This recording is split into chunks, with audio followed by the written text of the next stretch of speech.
मैं नरेश कुमार जांगड़ा हंस वास्तु शक्ति चैनल की पाठशाला में आपका हार्दिक स्वागत करता हूं। आज मैं आपको बताऊंगा कि ज्योतिष में जो बताते हैं ये देवगण है, ये राक्षस गण है, ये मनुष्य गण है, इनको कैसे पहचाने और इनका नेचर क्या होता है। और भी बहुत सारी जानकारी दूंगा छोटी छोटी। तो इनका नेचर क्या है, तो सबसे पहले लेते हैं सतव यानी देवगण, रजस, सतव और तमस। इनको इन तीनों में कैसे डालें। तो सतव है देवगण। देवगण के मनुष्य पूजा पाठ में बिलीव करने वाले, अपनी संस्कृति जो चली आ रही है पुरखों की उसको फॉलो करने वाले, और यानी ये दिल से काम लेते हैं।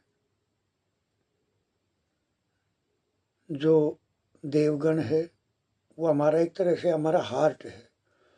कोई भी पूजा पाठ जब भी हम किसी अपनी परंपरा पर विश्वास करते हैं तो इसका मतलब है कि हम अपने दिल से काम ले रहे हैं, कि यानी अपनी परंपराओं को निभा रहे हैं। तो वो है देवगण। दूसरा है रजस यानी मनुष्यगण। मनुष्यगण का मतलब है, रजस का मतलब है चलायमान। यानी ये हार्ट से काम नहीं लेते, ये दिमाग से काम लेते हैं। हार्ट से कम 90% ये दिमाग से काम लेंगे। ये हार्ट की बारे में यानी बहुत कम इनका फैसला होता है। ये दरअसल क्या है, ये अपनी पुरानी परंपराओं को निभाने में विश्वास नहीं करेंगे। ये जो प्रैक्टिकल होगा, जो चाहे निराकार हो या साकार हो, लेकिन जो प्रैक्टिकल होगा उस चीज़ों पर बिलीव करेंगे ये। जैसे हमने इनको बोला कि भाई वहाँ जाकर और ये रेमेडीज आप कराओ, तो ये पहले तो उस बात को तोल लेंगे। जैसे एक निराकार को मानते हैं, एक साकार को मानते हैं, तो ये निराकार शक्ति को मानने वाले हैं, जिसका कोई आकार विकार नहीं होता।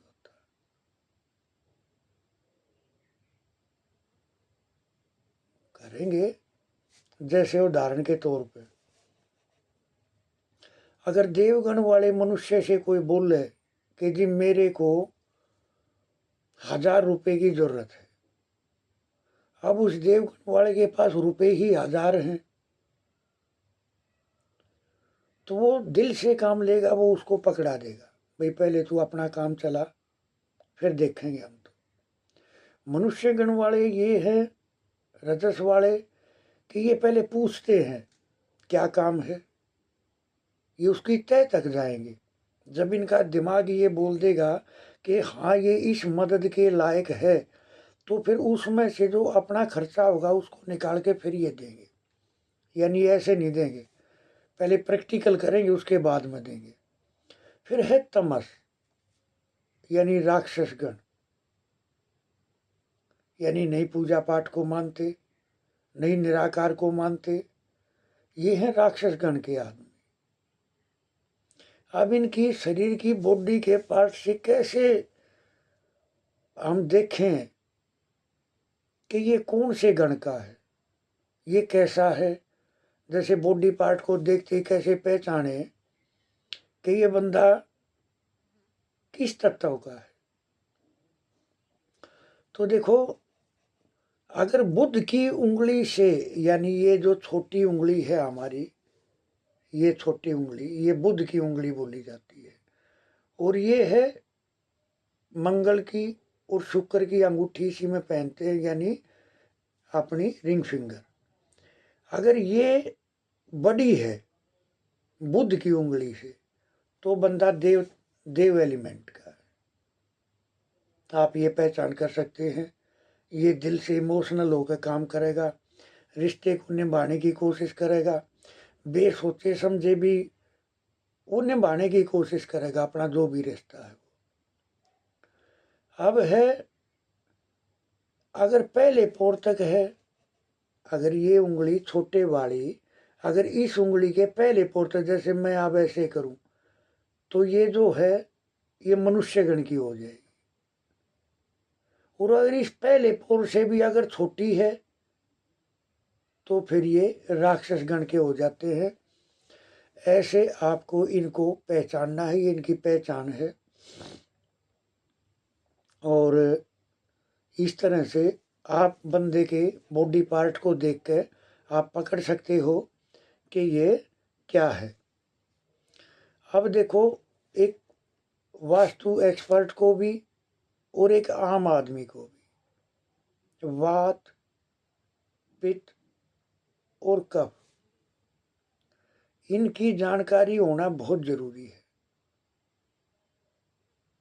अगर अग्नि का और पानी का मिलन हो गया, यानी अगर घर में गुस्से की भावना और एसिडिटी की समस्या और पैसे की समस्या, एक्सीडेंट की समस्या, चोट की समस्या, बड़े बेटे को तकलीफ की समस्या, ये जब भी पित्त होगा उस घर में ये सिम्टम आपको जरूर मिलेंगे। यानी अग्नि और पानी किसी न किसी फॉर्म में उस घर में बिल्कुल कहीं न कहीं साथ में है, जिसके कारण ये जो मैंने आपको बताया कि ये सिम्टम उनको नज़र आएंगे। यानी पित्त दोष, अग्नि और पानी, एसिडिटी हो जाती है इनको, खट्टिया डकारे आएंगी उसके अंदर। खट्टिया डकारे अगर आएंगी तो उसके अंदर शामिल साउथ वेस्ट भी हो जाएगा, यानी नैऋत्य को। अगर वो भी साथ में इन्वॉल्व होगा तो इनको खट्टी डकारे आती ही रहेंगी। और किसी को बोले कि जी हाँ, खैर वो मैं अब अगले एलिमेंट पाऊंगा तो आगे बढ़ेंगे उस बात पे। तो इस तरह से कफ दोष, यानी पृथ्वी और जल जब भी मिलेंगे तो वो मकान कफ एलिमेंट में चला जाएगा। उस मकान में रहने वालों की बॉडी कफ एलिमेंट की हो जाएगी। यानी एनर्जी का वीक होना, यानी वो मकान अगर चाहे तो वो बेच भी नहीं सकते, वो बिक भी नहीं सकता। यानी उस मकान में एनर्जी नहीं होती, काम धंधे नहीं चलेंगे, किसी भी नए नए अवसर जो प्राप्तियां होती है वो नहीं मिलेंगी। ये ज़्यादातर कैसे होगा, अगर नॉर्थ पार्ट किसी भी फॉर्म में अगर ऊंचाई लिए हुए होगा, या येलो कलर नॉर्थ में आ जाए, येलो कलर नॉर्थ में आ जाए, और या चतुष्कोण आकृति समकोण आ जाए तो ये समस्या हो जाती है, यानी कफ दोष। अब बंदे दवाई लेते रहेंगे कि जी सर्दी जुकाम जल्दी हो जाए है, बीमारी जल्दी पकड़ ले है, या जैसे एक तरह से आप ये मान के चलो कि यानी इमोशनल कफ है ना, जल बढ़ गया, इमोशनल बात बात पर रोने लग जाएंगे। चाहे गलती खुद करो, खुद तो झगड़ा शुरू कर देंगे और फिर खुद ही रोने लग जाएंगे, इसने मेरे साथ ये किया, इसने ये किया। मेरे पास बहुत कॉल आते हैं, सर प्लॉट नहीं बिक रहा। मैं उनको बताता हूँ कहीं ना कहीं वाटर का और अर्थ का कम्युनिकेशन है। वो किस फॉर्म में है वो मैंने आपको बताया, तो ये फॉर्म हो सकती है। अब है वात रोग, आकाश और वायु, यानी ईस्ट और वेस्ट, यानी ग्रीन और वाइट अगर मिल जाएंगे तो वात दोष हो जाएगा। और मैंने अपने एक वीडियो में बताया है कि तलाक की नौबत आ जाती है अगर हरा रंग अगर वेस्ट में चला गया तो तलाक की नौबत आ जाएगी। उस कलर का ख्याल करके और उंगलियों के पोरों से पहचान के रजस सतो तमस और वात पित्त कफ ये सब एक ही है। ये सिर्फ समझने वाली बात और कोई फर्क नहीं है। उसको पकड़ने वाली बात अगले वीडियो में मैं उसको कोरिलेट करके भी दिखाऊंगा।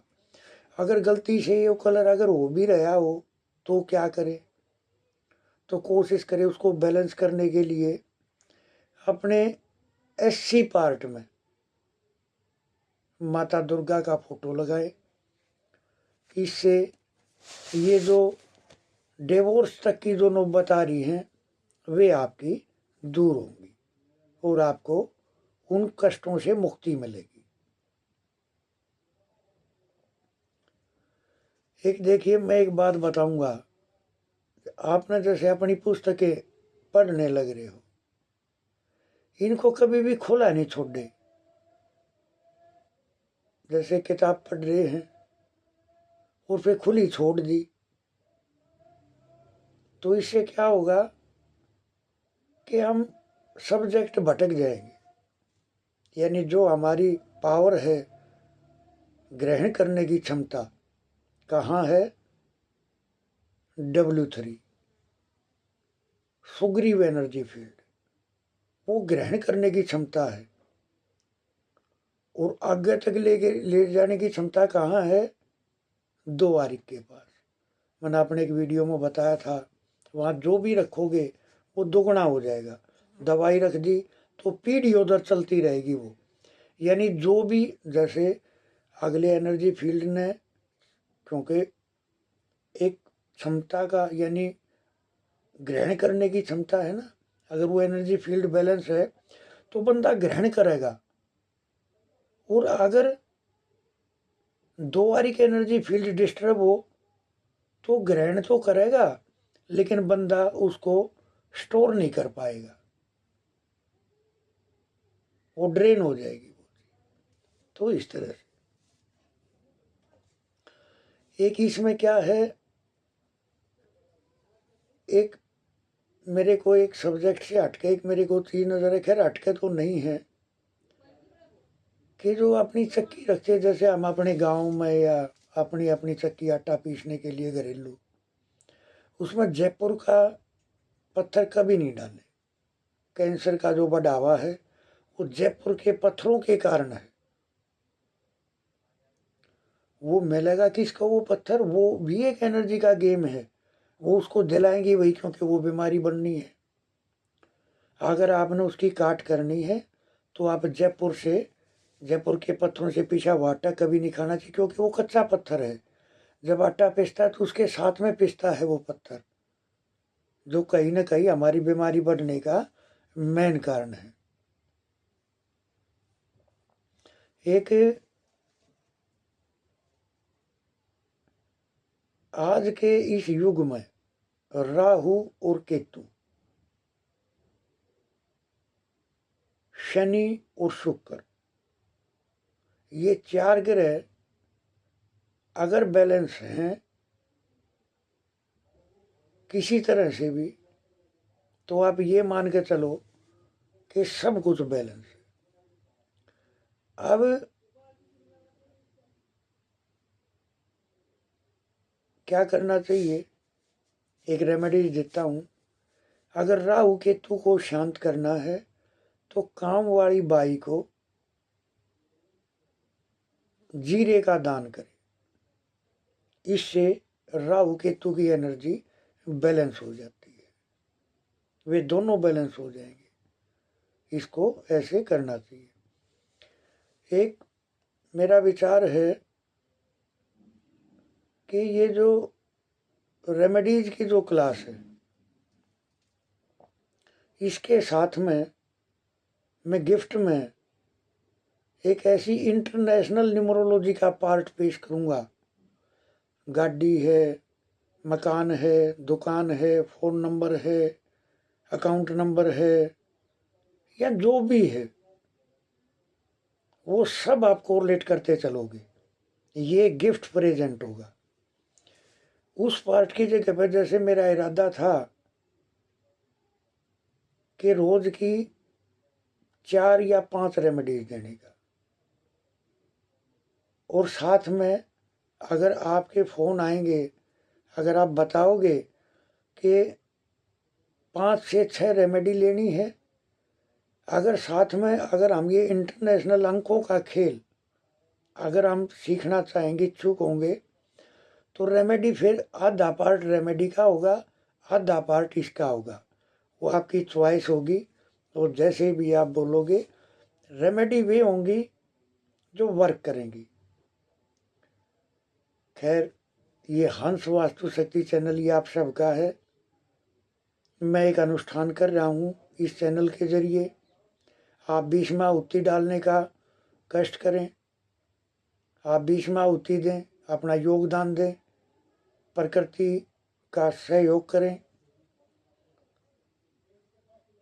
शेयर करें, लाइक करें, सब्सक्राइब करें, जिससे मेरा भी प्रोत्साहन बढ़ता है। और मैं आपको जो भी मेरे पास है उसमें से जो भी मेरे से दिया जाएगा, मैं वीडियो के जरिए कंप्लीट देने की कोशिश करूँगा। खैर, वैसे मेरा नंबर है 8810647923। जय हिंद, जय भारत। नमस्कार, धन्यवाद।